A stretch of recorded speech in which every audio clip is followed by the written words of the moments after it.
Howdy. Hello. I feel like saying Happy New Year. It's been so long. Yeah, it's been a while, yeah. Yeah. How do I do? I'm good. Good to be back with y'all on this special karaoke. Yes. I don't have this accent, but hey, come on. Yeah. We'll probably go through several different accents before the episode is through. The artist, you know. Yes. Why not, right? Mm-hmm. So Neila, what you been up to since the last episode of November? What's transpired? I still cannot believe that it was November. Yeah. I mean, I have been working through some life shifts, you know. Okay. I'm trying to be a strategic person usually. I'm not that strategic. I work with feeling. Yes. If I'm feeling, I'm going to do, but now I'm just trying to lay foundations and be strategic in the next moves that I make. You know, I'm going to be going into another decade soon, so I have to really make some sensible choices artistically and otherwise. I've been, doing most of that. You'll be 20 soon. I'll be 20. Can you imagine? I've been waiting for this day. But yeah, I actually, a friend of mine and I, Nadija Deacon, singer extraordinaire, we entered, an exhibition, just, submitted some work for it and got through. So that was a big excitement in, I think it was February, March. Reimagine Queer Futures, Liberating Queer Futures. And it was held in South Florida for a while. At the Island Space, is it Island Space Caribbean Museum? Island Space Museum, yeah. It was there for a while. So that was a pretty exciting thing to happen in the early part of the year. We did a digital film. I had drawn something over COVID time, just like literally drew two figures. And then I figured out how to use software to make them move, to animate them. And then she did an original score to it. It's like a 2-minute film. Okay. So yeah, I've been doing a little bit of delving while I'm strategizing. So we were on display at the same museum. I think my banjos from the workshop we did. They're still there. They're standing. They're still on display. What else happened after that? I mean, where are we now? June. I'm just moving, man. I'm just trying to rest and make decisions from a rested and clear place. Because in the past, I would make decisions from being tired, which don't make no sense. And being like, even though feeling is important, feeling is a guide. It's not necessarily supposed to be the fuel, because sometimes that goes in different directions. I've been trying to get back into my body, which is rough because grief takes you out of it. But I've been slowly getting back into that in terms of fitness, but just also in terms of expanding out of the conceptual making of work into the physical making of work again. I haven't made a work physically really since 2023, like July. Not too bad, but like, I usually do 1 or 2 a year, crunch out something physical. But it's interesting how grief does a thing where it takes a while, and when you think you reach a certain point, then it still doesn't feel safe enough to completely embody and inhabit. So I'm learning about that. I did some work with Eugene Williams last year, November, which was great. I think we spoke about it. Yes. For Colored Worlds, yeah. And that was a big. I think that was a part of me getting back into physical work, and it was good, good reintroduction. So now just taking my time. I'm working on my own calendar, my own timetable, trying not to feel urgency and pressure, because then that doesn't make me make good decisions. So, yeah. All right. So, I've been doing some events, a lot of events. What kind of events? EOA, different types of events, a research day, that type of stuff, supporting various events at the okay. So like official university events. Okay. I've also been doing, I did some work with Blacka Ellis and Camille Kwame. They had a production called TikTok. Listen, and I just have to interrupt here. Look here now, Michael Holgate. It was so good. It was so good. Yeah. Anyway, sorry, continue.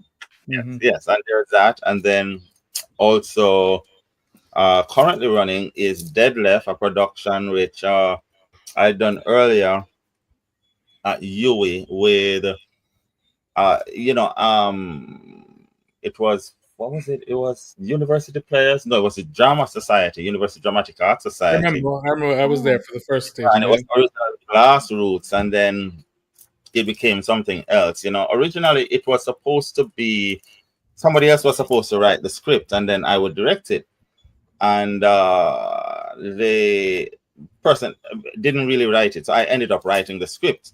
But I got dramaturgical support from the students, and I would say, this is how we're thinking and how the story must go and stuff like that. And and eventually, so we had discussions, and then I went home and wrote the script, and so that happened. But now, doing it on the Ashe Company is it's different. I'd done it on Ashe before, but now with this new generation, it feels really, really different.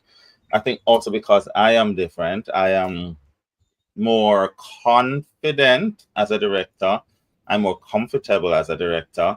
And I think even so, like even my contribution to TikTok, using Shelly and Maxwell and Neila Ebanks kind of wording, I think of myself not so much just choreographer, but movement director. That's how I feel like. That's how I enter the space, So I'm not thinking I'm going in there as dance captain, so to speak, or supporting the movement. I'm movement director. So it's a different headspace, a different frame, and I'm grateful to you, Neila, and Shelly and Maxwell for that kind of just push me to think about it that way. Because I always think director and then choreographer and so movement director kind of encapsulates a whole lot of other stuff. So I'm grateful for that.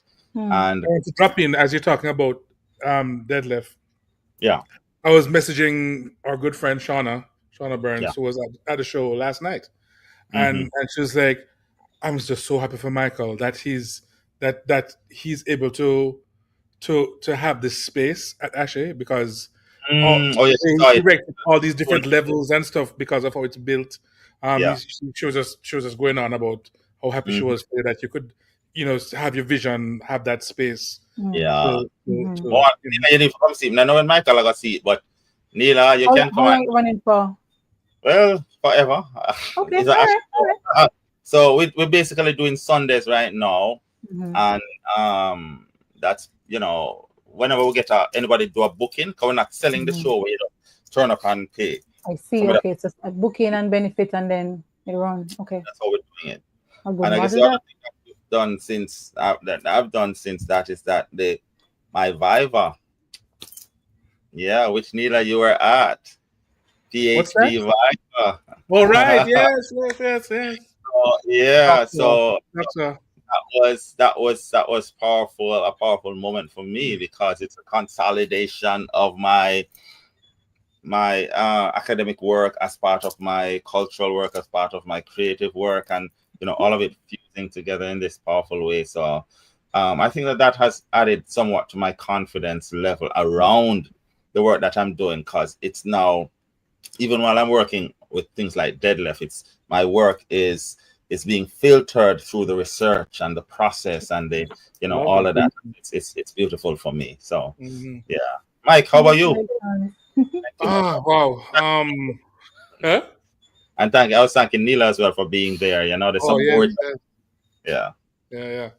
Let's see what's been going on. It's just I've been at Berklee, just working through semester after semester. I worked this past semester. Peter Ashburn has a musical. Well, it was originally called an opera. Musical called Mikey, is about loosely based on the story of Mikey Smith. So one of the classes I teach there, we kind of went through the process, of workshopping it, and through the dramaturgy and the feedback, quite a bit was done, changes, so it's still in process, but I mean I'm happy with what has been done so far. I think it was a strange experience in some ways, because we're doing it on these students who are from everywhere but Jamaica. I mean, they're from about 15, not 15, 9 of them, and I think each of them is from somewhere else. And so the language was one thing I had to adjust. the language to be more standard Jamaican, but even then, there's a layer of cultural awareness and other things that wasn't there. That was missing. Just the way you deliver a line as a Jamaican is different than anywhere else. And it don't matter what part of Jamaica you come from, the way you're going to deliver that line is going to be different than everywhere else. And I was kind of, I ended up writing script and suggesting lyrics and that kind of stuff in the process, as well as kind of musical directing it, because we had a band to work with. And so the person who was directing it also was not Jamaican. And that means another thing, that layer of the cultural awareness, the connection there again. The fact that the thing was missing would be lost on that person who is, so just the thing of certain lines being delivered, if it's just one person, like let's say it's the chorus or the what do you call it in Greek theater again? The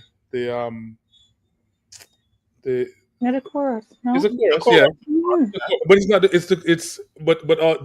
They're like breaking the fourth wall, and kind of so it's kind of almost like they're aware of everything else that's going on, and they're the conscience and everything else, and sometimes some of those things that I wrote was kind of poetic in a sense, but some of the things, because they're referencing Jamaican things. Again, the things if I felt that some of those things were missing. But anyway, it's still a good experience, and it was a nice experience writing again. I don't think I'd written anything since, oh God, in terms of script, I hadn't written anything since Rachel's Christmas Wish. I don't know. That's a long time ago. Oh, that was a while, right? Yes. So it was nice because once it started, it flowed. Doing it. So it's. I mean, I think at one point I might have been convinced that maybe I wasn't a writer in that way. You wrote a whole book. Yeah, but I mean, in terms of script, it feels different. But it feels like I am. No. So there's. I mean, I think that's probably the biggest thing. I mean, there's also, apart from the creative things, there's the political things. And I don't know, Michael. Michael has had a little side conversations with me. He's like, don't make this over. Take over your whole thing. And I don't think I have, but I think I have. I might be my grandmother's grandson for sure, because that grandmother who will make a decision and cut you off or whatever. I think that the gene is strong. The gene is strong because once I make a decision, I mean, all right. I mean, I guess I'll just say it. If I don't, and I've said it directly on Facebook. I mean, if you are for fascism, or if you are for genocide, if you're supporting any of these things, it's no longer just a difference of opinion for me. It's not. Let's agree to disagree. We can't agree to disagree. So even if you're my cousin, or if you're my relative, or you're my good friend, if you are for those things, I cannot be for you. I'm sorry. Sorry, when I talk to you, I'm sorry. It done. Because people are dying and people are being hurt, and it's not a difference of opinion. It's life or death. Have you heard of the I'm always into personality types and Myers-Briggs type indicator and so on. I know that there's the INFJ, which I am, and I think you say you're INFJ too. I'm not sure what Neila is. I think I am either J or. Is it J or P? I think it might be an INFP. The INFP is smarter than the INFJ, so I think that you are so much smart. There must be a P. There must be a P deal. And so INFJs have this thing called the door slam. Oh, really? Okay. Yeah, it's called a door slam. Research it up. It's a door slam. What you're describing is a door slam. I door slam people. Oh, hold on. Yeah. Well then, no, I don't know. I think I may be a J then too. Yeah, because I will door slam you. No matter who you are, I will and I will walk past. Jesus, oh God, this don't look right. It don't sound right. But I will walk true. past. I'm going to walk. It's the truth. I'll walk past you. I see you. I know you. I recognize you, and I don't see you. And I will even say hello to you because it's a polite thing to do. But my hello, you are persona non grata. God, I sound horrible now. It's bad. I mean, I have, but it's weird though because I have unslammed the door. I've unslammed the door a couple times. Yeah, and I'm going to do that too. Yeah. I've unslammed the door, but then it's slammed again. That's what I was going to ask. Didn't you wish you kept it locked? Well, yeah, because a couple of years after it's slammed again. So you have to. Yeah. Life is too short, Life is too short to give your energy and time to people who really and truly should not be. You should not be exposed to them. You should not be exposed to their ideas, their ideology, their philosophy. You should not be exposed to their energy. And so, that's just it. You door slam people because you're protecting yourself. Yep. Yeah, I think a lot of times, maybe it's an artist thing, maybe it's also a Jamaica thing. We are not taught in this country about boundaries at all. Worse if you're in a female body and you identify as a woman, you don't know about boundaries really and truly. Because once you start to try to assert some level of sovereignty over your space, over who gets to, talk to you or whatever, it becomes a big problem with society, right?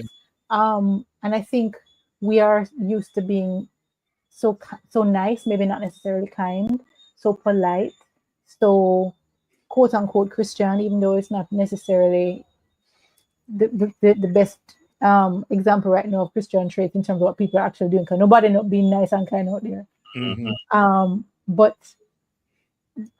I think I know as I've gotten older, I've realized I have to slam some doors or close them quietly. However they close, they need to be closed. And closed and sealed, and it's okay. And closing one door and sealing it. Sometimes we think, okay, so I close the door, I seal it, but then there's a window that I could also interact with the person, because it's not a door, it's a window, right? It's a different thing. But the truth is, the energy, if that person is not also working on themselves or whatever, the energy is still going to seep through. And in this particular time, when it is a very, very clarifying time, people are very polarized. Their opinions and the things that they say and believe about particular issues reveals so much. I think ignoring those things, those are serious red flags, because those things speak to how they would feel about other things and how they would feel about other things. And if you happen to be in that bracket who is affected by, what they're thinking, you're kind of dark, and it could be somebody who is your blood. They're gonna polarize and use this label on you, know. And as Mikey said, life is too short to try to make a way for that. You can pray to spirit that a way be made safely, and you don't have to activate it. If it's supposed to happen, it will happen. If it's not supposed to happen, that's quite fine. But we need to learn to protect ourselves. That poem lives rent free in my head. The first they came for the communists or whatever. That poem lives rent free in my head, and I can't. I mean, it's so true. Eventually, if you're not gonna stand for something, then they can come for you at some point. And especially as artists, I know we spoke about artivism and so on before, but there should be something that kind of grounds you and roots you. That it may evolve, but it still has that essence in it, that DNA in it. You can't. There are certain things you shouldn't be ignoring.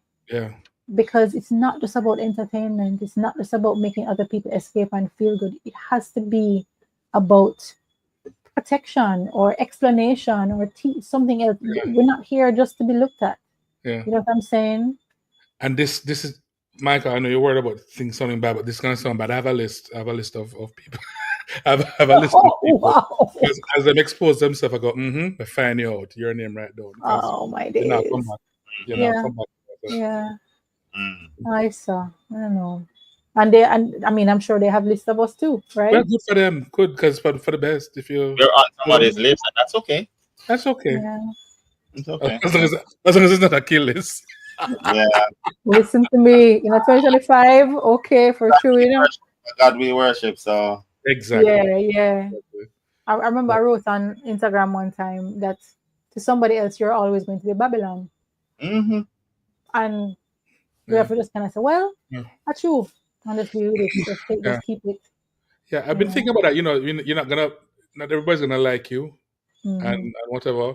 And I'm so And everybody I go like and I'm so okay with that. It's fine. Okay, and yeah, that's fine. Yeah. Okay, don't let me. It's less work. Less work on my part. Yeah. So yeah. So yes, that's Yeah. what I've been dealing with. Yeah. The updates. What are we doing this season? What are we feeling? So we're gonna have some guests, right? We want to try and invite some people. Guess who's coming to dinner? Yeah. Even nice people who are doing. I think from the conversation we had before, people are doing different things. Yeah. And with the arts, related to the arts, adjacent to the arts, in Jamaica, in the country, outside of Jamaica, I'd love to meet and speak to some people from other Caribbean islands. Just to get a sense of what's going on there, what they're thinking, what they're they're innovating, different things, different ways of being and doing, because it's such a vibrant region. Yeah. And when I say Caribbean, even Latin America, of course, especially yeah. Parts of it, because I who did I hear recently call it this? Lisa Hanna. She's a regionalist, I think she said, and it resonated because I feel that way too. That I'm a regionalist. As I mentioned her name, she's been putting out some really nice. The things that she's been putting out, the information, the posts. I've really been enjoying them. I look forward to seeing them. Yeah. Yeah. She's It's interesting, Caribbeanness. Over this our break, I was taking a free online class. Lord of mercy, I'm going to be so cussed off now because I keep forgetting the thing. But the majority of the class was in Spanish and Garifuna, which is Vincentian Maroon people and heritage. So sometimes a poet, for example, would come and address the class, and then the poet would be speaking his poems in Garifuna as well as in Spanish. And it was a beautiful thing because it's part of a larger project that speaks to the connectedness that we are underneath the sea. We're one landmass. Yes. And you have different depths to which some of the land went. And so colonizer language does not really matter because all the differences we're speaking of right now are colonizer language barriers. Right. We're still feeling the same currents, have some of the same vegetation, some are very similar, or the same cultural experiences from dealing with a kind of land. And so it was really a rich experience that it kind of helped to not shift, but sort of expand what I was already feeling about how we are in this particular region, including, of course, as you said, those in Latin America and those who are not in the water, but in the land masses around the water. And it's about centering that as against centering the metropole's idea of what we're supposed to be to them. Right. But the problem is artists get it, but the political people don't. No. Many of them don't. So they're fighting and jostling for approval from the North in particular ways, which sell out this idea that we're actually one. Right. We are one.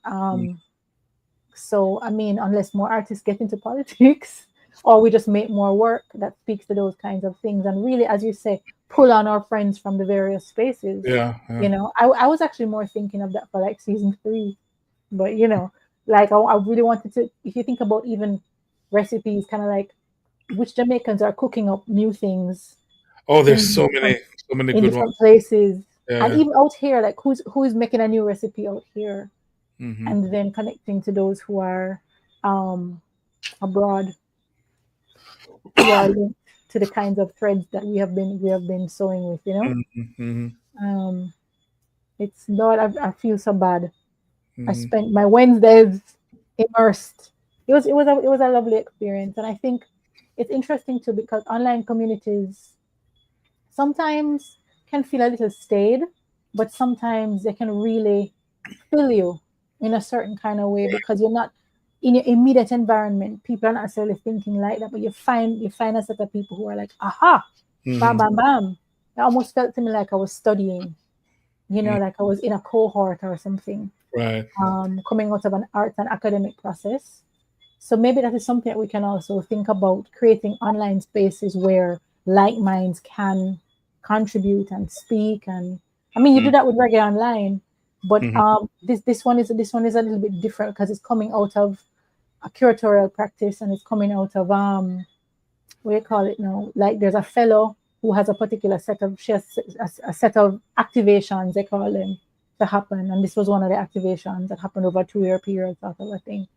But I think that is also what we need to start doing, so we can find each other in these times, because these times are so polarized, and regular social media may not help you to find each other. So this show can help to do that as well, because if we point out the people who are doing the thing, other people will know where to look when they're interested in an idea like that. Yeah, you know that I'm one of those people. You see all these memes of the friend who sends the 500 reels to people on Instagram, and oh God, that's you. That's definitely me. But that's us to each other. My God. But can we just no, don't move away from this. Can we just talk about this for 2 seconds? Okay. You need help, but I don't mind. I just hope you know that I do watch them. I would say that I watch 80% of them. Okay. I'm not going to respond to all. I understand that with you, yeah. Yeah, and so I will respond to the ones that really trigger me, and sometimes even the ones that really, I really like. Yeah. I don't have the time to respond, because I'm, and I prefer. It's easier for me to respond to the ones that are text based. Okay. And the video ones, because sometimes you have to spend time to watch the videos. Yeah. Spend time to watch the video, but not just that. Sometimes I'm in a space where I can't watch the video. Right. I can always do that text. I tell people that all the while. You send me a message, a text message. No, I understand. Just so you know. But yes, I understand. But just so you also know that it's not just 3 people I'm sending these memes to. Like I have about 15 people, and I curate who gets what. Special anymore, I curate who gets which meme. Everybody can deal with it. Everybody can deal with some of the memes where you send me, Mikey. Yes, some of my very dark humor. Only a few of you can deal with that. So I'm kind of, and then if anybody starts to get offended by the memes, then I just the door gets slammed, and I'm just like, all right, fine, whatever, bye, and I go to the others. But I brought that up because I have, apart from my Jamaican friends and stuff, I have a very good friend from Venezuela, a good friend from Mexico, and a good friend from Puerto Rico. You know him, Javier, yes. Michael, yeah, that I send stuff to. So we're always talking about the Latin American, Cuba, Caribbean similarities. Sometimes we're sharing these different things, even the stuff like you point with your mouth kind of thing, which they do everywhere, except the US. So so they do all over the Latin America and Caribbean. But throwing the mother throwing them slippers at the children, that's everywhere. So sometimes I get that kind of thing just from the meme things, even if we're good friends already, so even if it's just the memes, it's still a way of keeping that connection and even still talking about cultural things in some ways, you know what I mean? So yeah, that's really the only, but I've confessed, so now everybody knows that I have a lot of people I send memes to, but I just want to clarify that I'm not sending all the same memes to everyone. We're still special. Thanks, man. Yes. I feel good now. I feel better about that. I'm curating. It's still a lot. And some people think that I do have work, but I work a lot. I manage to send the memes. That should be important. Here is something I've been thinking about, because social media and me have this love-hate relationship right? I'm sure it loves me, but I have a love-hate relationship with it because, and I think it's a way that it's been programmed. So whereas it gives me a view, like a window into the world, and algorithm-wise, unless the algorithm is doing some stupid things, it sends me the kinds of things that are going to enhance what it is I'm already interested in, right? It's how things appear on a feed, for example, that take me in too many different directions emotionally sometimes. So you're gonna get something that has a head blowing off, and then you get a cat, and then you get makeup tutorial, and then you get some crochet, and then you get somebody winding up themselves. Like it's so disjointed. There is a final year performance that happened maybe 2 years ago. It was a young creator called Kai Cole, and I think her work had to do with that kind of messing up that kind of stream of consciousness thing that happens when you're on an unending feed. So things are not thematic, things are not curated in a certain kind of way. They're curated in a chaotic kind of way, so that they're never ending and everything is just running into itself. And so I'm reading so much, but I can't remember who I read it from. Right. I'm screenshotting so many different things, but I'm never going to get to look at them or use them. And I'm wondering what that is doing to me, not on that face value level of interaction, but that larger thinking level and feeling level, even as an artist, like, because I will end up spending quite a bit of time being excited by the cultural connection or the new things or the information, and I want to share it. So I share it with you. I share it with me other two, with Neila, with Nadija. Yo, them tired of me, right? But at the same time, the sharing happens, and then I am doing to you what the feed is doing to me. Right. You're creating another feed. I'm creating another feed in your inbox. That just came to me a while ago. Curated. It's curated, but it's curated in the sense that I know that you and I have a similar liking of these kinds of things, but still it might be something that is death, humor, death recipe. Yeah. I never really thought about that before, because as artist, as somebody, as thinker who's getting older, and you get older, so you want to just make sure your faculties are all together. I don't like feeling like I am being not pulled in so many directions. Through something that I consume so regularly. We grow up as Gen X people understanding thematic things. Yes, things get chaotic, but pattern recognition is what's important. Humanly, you need to know pattern recognition for your own safety, for the work you're making, for whatever it is. But it's like the social media, the way that it operates is to remove that's it, to remove pattern recognition from us. So that's what I think. So I think, but you can think of patterns in different ways, I think. And for me the pattern is just the feed. A feed is the fact of a feed. Right. So even before you mentioned that thing, because I never thought about it that way, about what we're sending to other people as a feed. So at first I was thinking there are two different feeds. So for me, there's your timeline, which is a feed. Right. But also, what I've been calling to other people the alternate feed, or the alternate universe feed, is like when you pick and there's probably several of them. So when you tap on a reel or a post, right, and then instead of going back to your timeline, you just swipe up. So this is like an alternate timeline, a branch of the timeline, right? Because there's a lot of weird things that you can get from that timeline, depending on what you started with, right? And then there's the other feed now that you're curating to other people, and people are curating to you. So that's really like even four. So for me, I think the awareness is that there are all these things that are possible. There's some things from the palette of possibilities that I never ever get on my feed. Right. And I know other people get, but I never get on my feed. Yeah. I don't get bodies blowing up necessarily. I don't get, people in bad accidents or whatever. And there's one person who I know tried to send me something like that, and I'm like, what is wrong with your feed?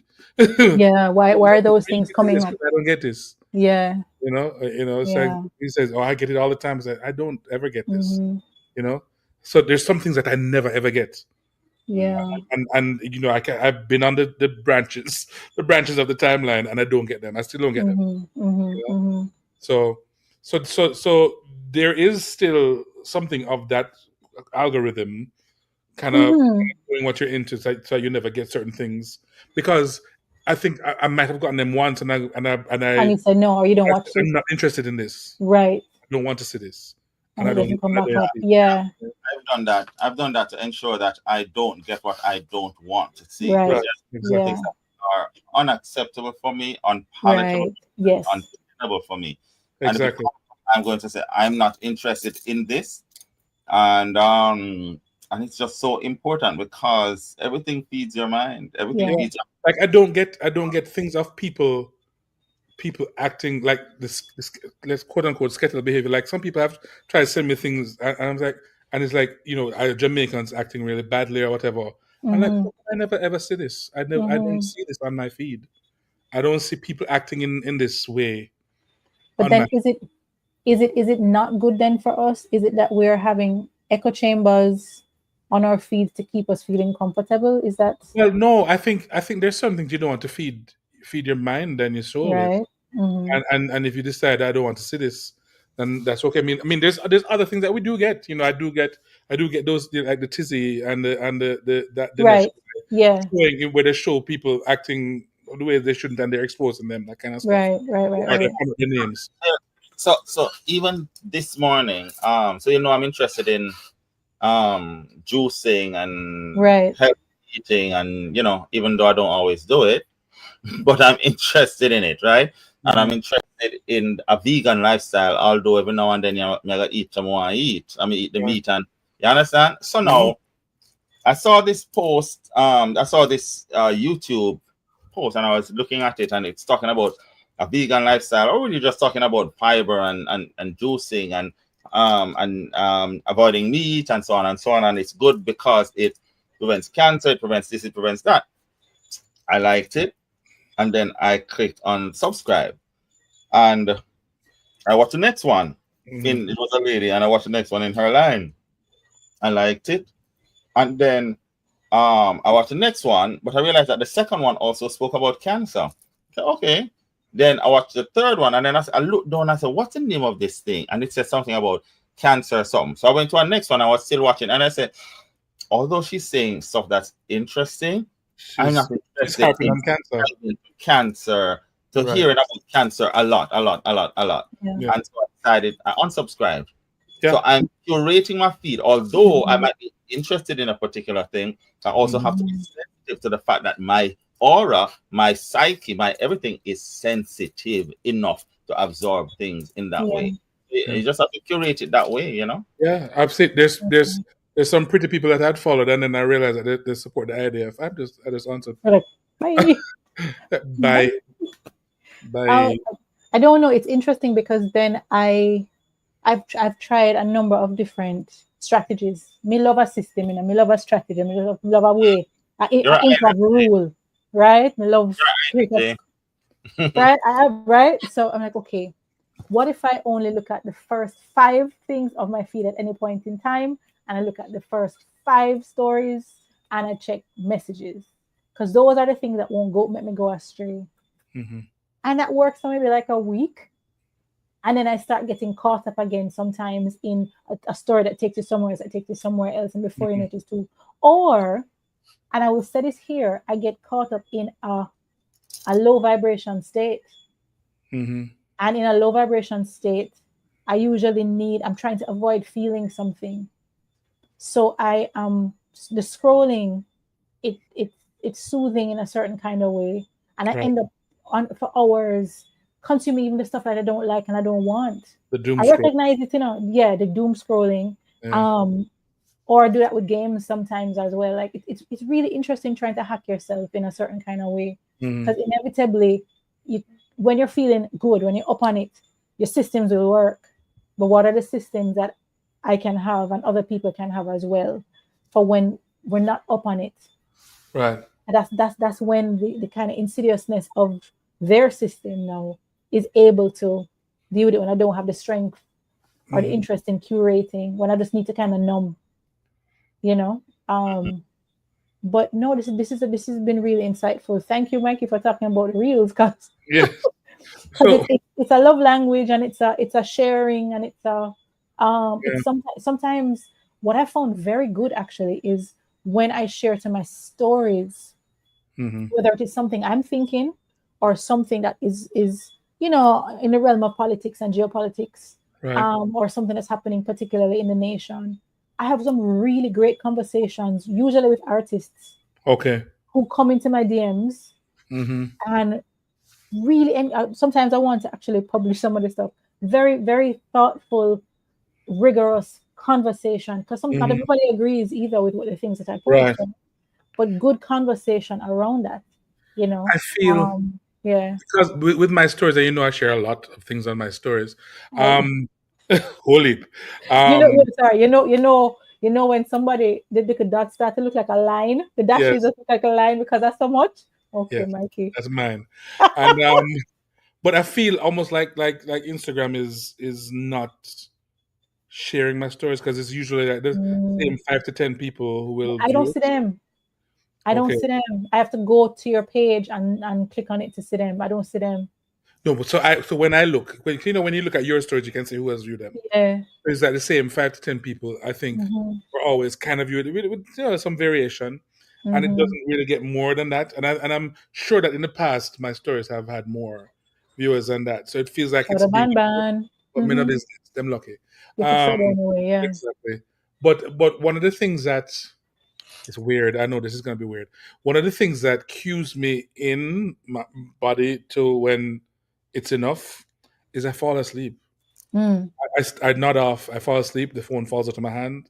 And the same thing with the TV. If I'm watching some series and I just start falling asleep, that's my cue that it's enough. And it could be 8 o'clock in the night. I will just turn off the TV and go, okay, bedtime. Good. Yeah.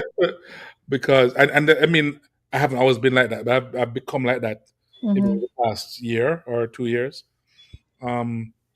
That I will just go, okay, it's there's there's nothing here that I need to see that I'm interested in right now, or my body's saying, all right, and done, and Do you find like social media engagement soothing to your nervous system? Maybe not the content, but the activity. Do you find it soothing? no, honestly, and also because I in an ideal world, I wouldn't be doing anything on social media. I don't even like to see to post a video with myself talking, or I have to work up to doing that. To post my like I can post the stuff for ReggaeOnline because I'm not in it. I'm and I don't love, even though people keep saying, oh, but you should post this video, post that, but and do it. I don't like it. I don't like doing it, and even though I know I need to do it, I don't like doing it. And Why you need to do it? because of the stuff that I'd like to get done, I feel like I need that engagement, or I need to enroll or enlist people, and probably the only way to do it is by talking with them with my face and whatever, because the text things and stuff doesn't seem to work. So for me, social media just gives me an opportunity to practice my editing skills. It gives me an opportunity to practice my videography, my editing skills. It gives me an opportunity to practice my writing without AI support. It gives me an opportunity to check whether or not I'm in tune with an audience. It gives me an opportunity also to hold myself accountable for stuff. So it does a lot of things for me, and people always say, Michael, why you post nothing? If you look at my thing right now, it's like 1,000. Yeah, man. Yeah, But you yeah, do yeah, really yeah. nice things, though. Your stuff is really nice. Yeah. So and it's like, so for me, it's like a challenge. I remember when I was younger, I read this Writer's Digest. I'd subscribed to Writer's Digest, or rather, maybe just every time I go to the pharmacy, I buy a Writer's Digest book, the magazines, right? And I remember that they had this challenge, which was like every day for 100 days, write a 100-word story. that is completely told in 100 words, you know, and little exercises and stuff like that. And that's kind of how I see what social media does for me. Whenever I do it, I challenge myself with things like, how quickly can I edit pictures into a story that people can? How quickly can I make a story out of something that's completely random from images that I have on my phone? How quickly can I, and not just, sometimes it's not about the quickness of it. I go to an event, it might be an Ashe event or any type of event, and I'm just collecting footage. If this is interesting to me, I just collect the footage. And then at the end of the day, I say, all right, what's the story that I can tell with this footage that I've collected randomly? So all of those things I use as exercises for my own growth and development. And that's how I see social media. You know, I wake up in the morning, I'm on YouTube, social media, I'm learning something. And it might be about politics, American politics even. It might be about quantum physics, you know, that type of stuff. Yeah, I mean, I'm always learning stuff too on YouTube. I don't know. I feel with the social media, and maybe you don't even care about this aspect of it, about the engagement. You're just posting stuff. With the stuff that I'm doing for ReggaeOnline and stuff, I am interested in the engagement because I'm doing it like a promotion. And so if there's no response to it, you know, it kind of seems like what's the point of it if I'm not I'm doing all these different things and you're not seeing any engagement with it. Why do it? Because that's why I'm doing it. You know, because I will do other things for the for the store. Like I'll do the Substack, which I don't really consider social media. I'll use that or these live streams or whatever for other things. You know, but like Instagram and TikTok, you know, for me, the whole point of those things, and this is just me because of what I want to see happen with the things that I'm doing, is for the engagement. Other people will have other reasons for doing it. For reach, yeah. It's for reach and engagement. And if I'm not in the reach, I do it for reach. I do it for reach as well. I want to reach people because I feel I have something to say. Right. And I feel like and so I approach social media as an artist, and so it is one of my platforms. Yeah. And I realized though that it's a completely different animal than the theater.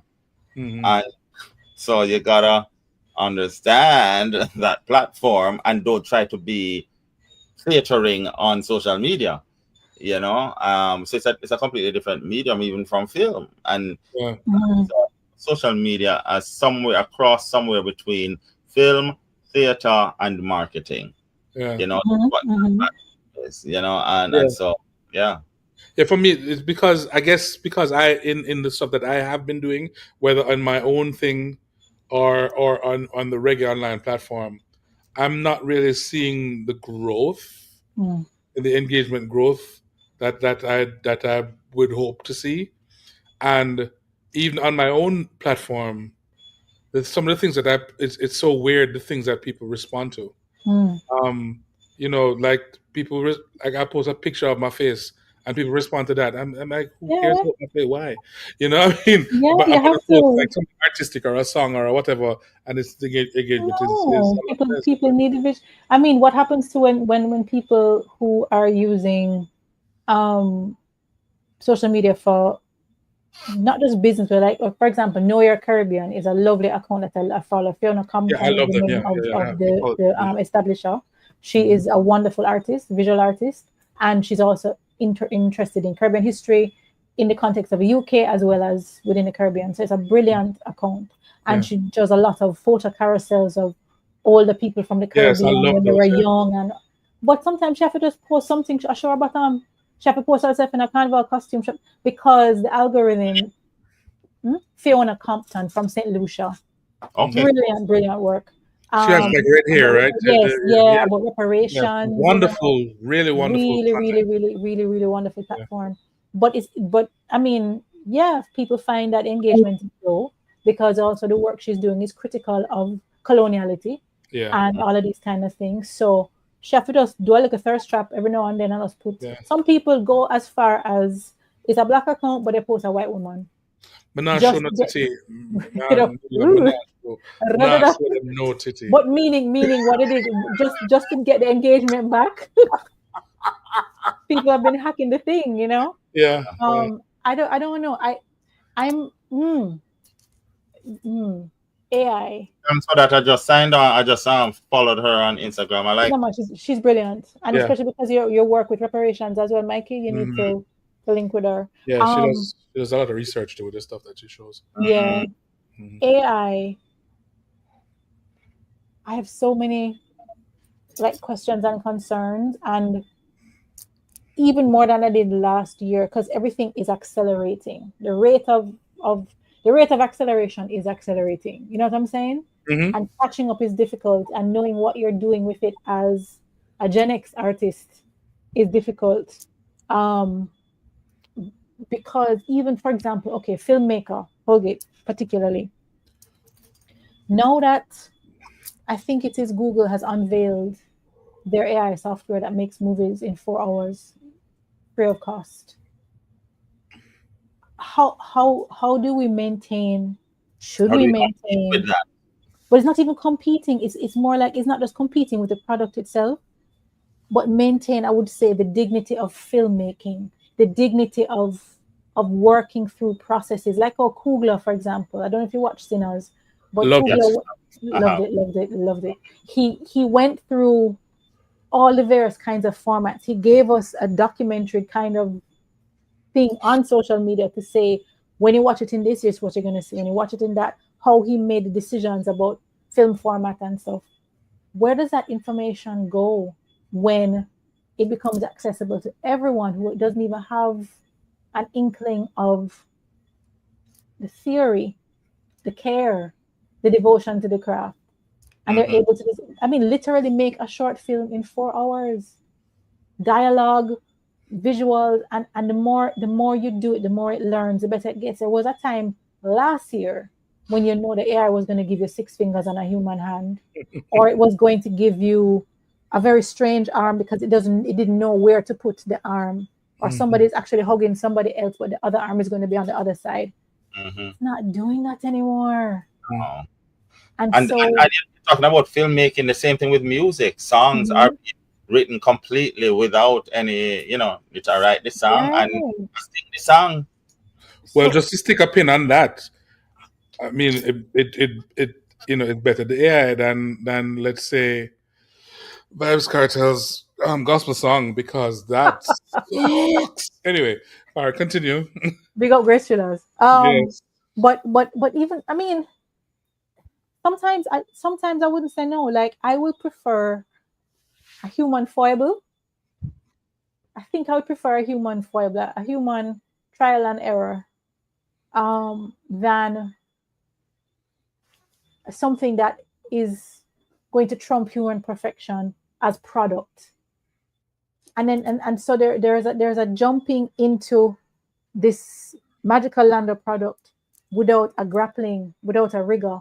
It needs regulation though, and they're not regulating. But they don't want to regulate it because it's going to become easier and easier to cut out a certain set of people and control a set of people when it comes to, the political moments around the world, and the ability for deep fakes to take over in a certain kind of way, and you're not able to trust what you're seeing anymore, meaning you're going to be seeing something that is true, but you won't know because nobody's teaching you how. I watched a dark comedy on it just came out on Max, Mountain Head. Oh, I haven't seen that. Where these 4 tech billion is 4, 1, 2. I think it'd be 3. Heard about that. 4 tech billionaires. I heard about that.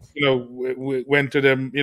They got together. Because they're all friends, and just the level of ruthlessness, even among the 4 friends. I don't want to give it away, but it's worth watching. They called it a comedy. I wouldn't call it a comedy, but anyway, yeah, it's insightful, huh? It's insightful, and yeah, they're ruthless.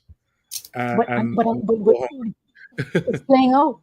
I think about Honduras. Yeah, yes. They're fighting the government for their own space so that they can continue creating their tech city or whatever it is on the outside of people's laws.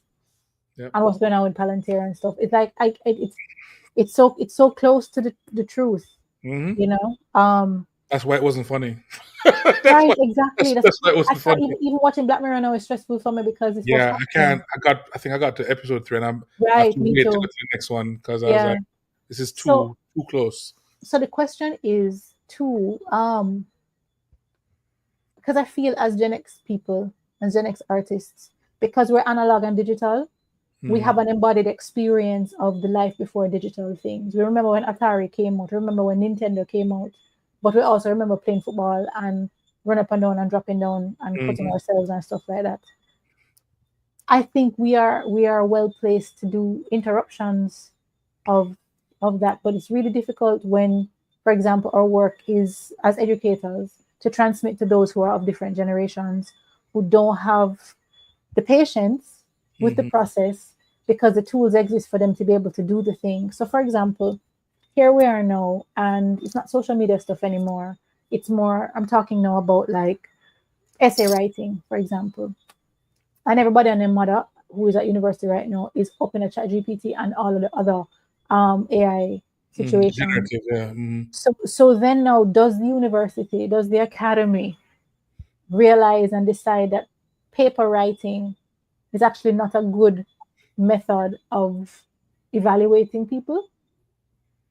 Because anybody can, or are we instructing people now in the best ways to use prompts? So it's not that you have to have an original idea. It's how do you get the original idea from the computer?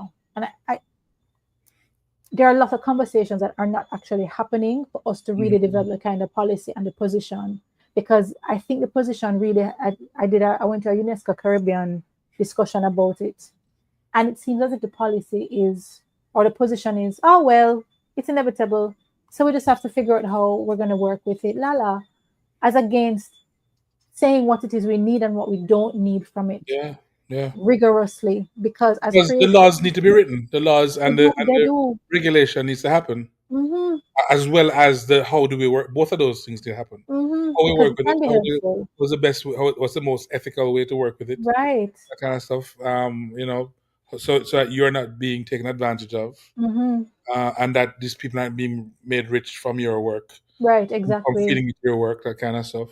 Because I mean, so much of the art is a making. So much of the art is what you learn about yourself while you are moving through the possibilities, and you find, okay, that's a branch that won't work, but this method is going to work, or that method is going to work. Materiality of it is actually really important. Conceptual art is great, but the materiality is also really important. How do we maintain that rigor in this world now where, and truthfully, it's easy to make. Unless it's something that you plan to throw away or discard, where's the fulfillment in just having something generated and you try and pass it off as your own? I don't understand that. I mean, because there's an element of the fulfillment in the process when you're creating, when you're writing a song, when you're choreographing, when you're writing a book. Does it trump the fulfillment of having everybody say, "Oh, you're so awesome"? But it's not you. But it's not you. It's you. As far as they are concerned, it's you. I remember some people can be. Kathy used to call it intellectually dishonest. But even so, like, I think this is also a Gen X thing. The understanding of fulfillment is different. So for us, all right, I keep saying it to other people as well. You see, as a dancer, you all right, you're learning to turn. You can't wish yourself into the turn. You can't have an AI plug-in like in the Matrix and learn how to turn. You have to do the thing until your body understands what the alignment has to be and the momentum and all the muscular work, so that you can do it repeatedly. So we understand fulfillment through process and practice, through having sweated for something, which sometimes as dancers makes us exploitable, because we are used to slugging and slugging and slugging. We have an internal barometer of excellence, because you're either up on the turn or you're not. There's no halfway. You're either up in the air for the barrel turn or you're not, right? And I think there are many people who, because they don't have that experience and that experience of fulfillment in a slugging embodied way, have no problem with a different version of fulfillment through, the insight, I had the idea, therefore I'm fulfilled that you're seeing my idea. Having not gone through, and I mean, people take credit for other people's work easily. True. Because they are also along that line, but they weren't necessarily, I think, the majority of those who are involved in the arts and in the making. But no, because of the technology and how available it's going to be, that part of human nature may very well be what comes up. You know, what does fulfillment really, really mean? Well, I use AI to start things for me. So I use it to start things, meaning like if I have a proposal to write, if I have like a non-creative thing, mostly non-creative thing. You know, if I have a letter to write, if I have that kind of stuff, to whoever, I'm not going to call nobody, you know what?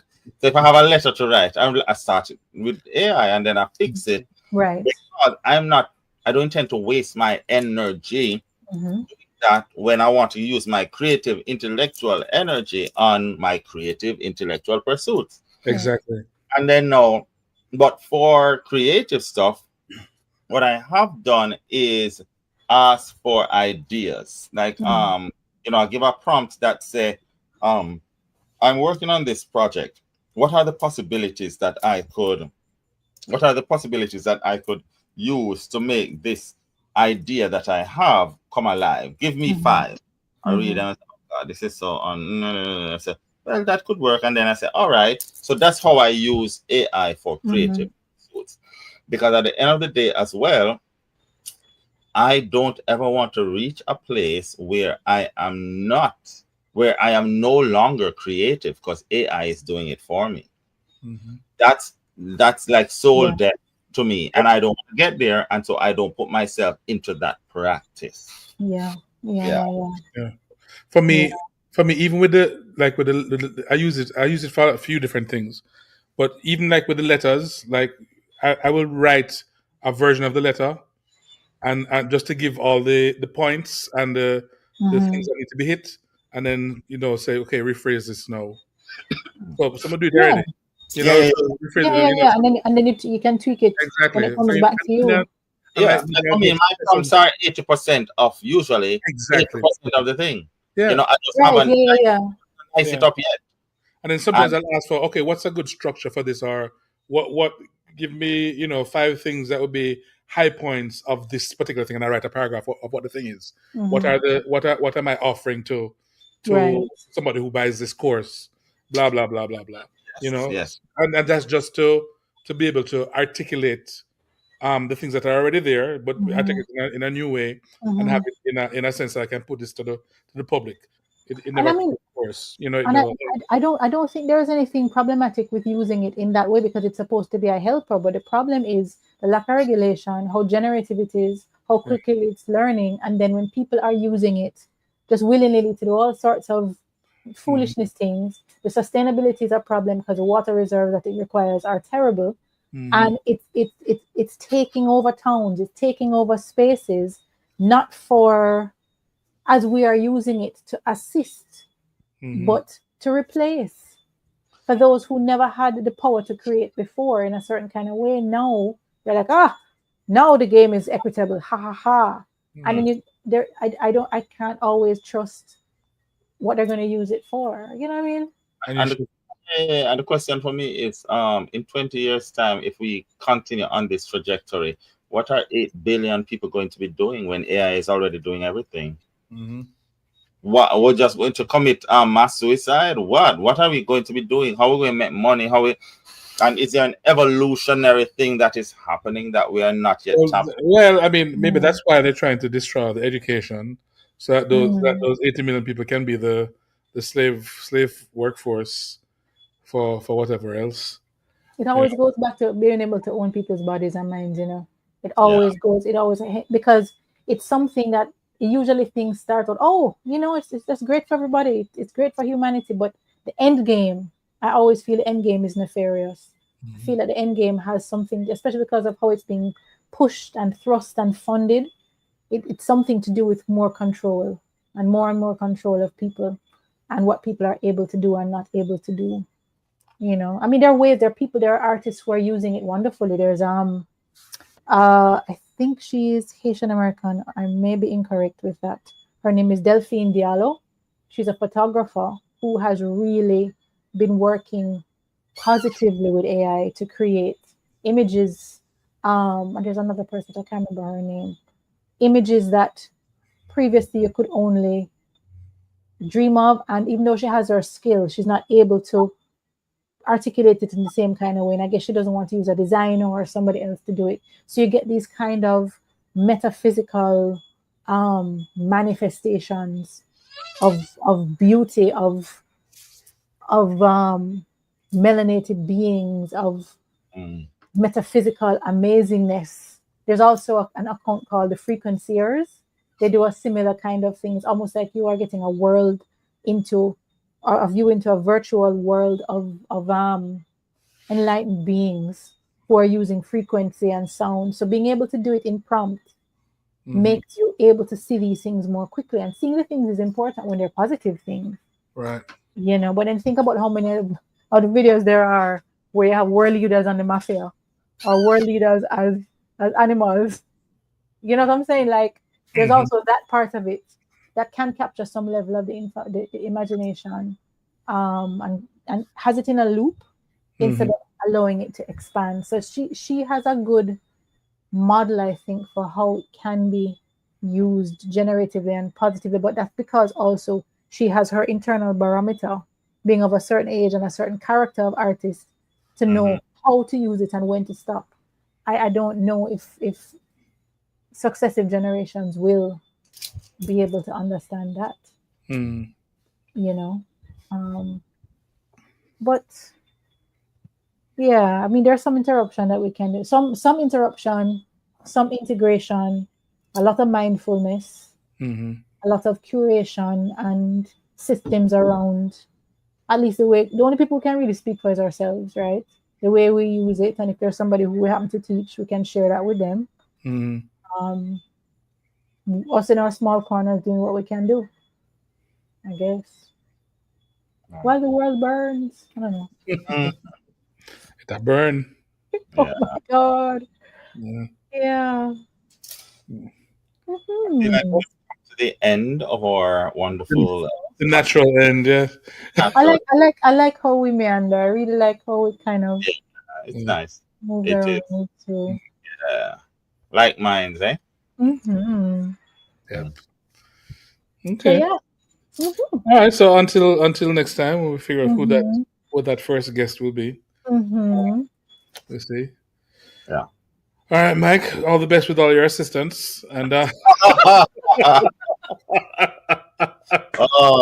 the work you have to do.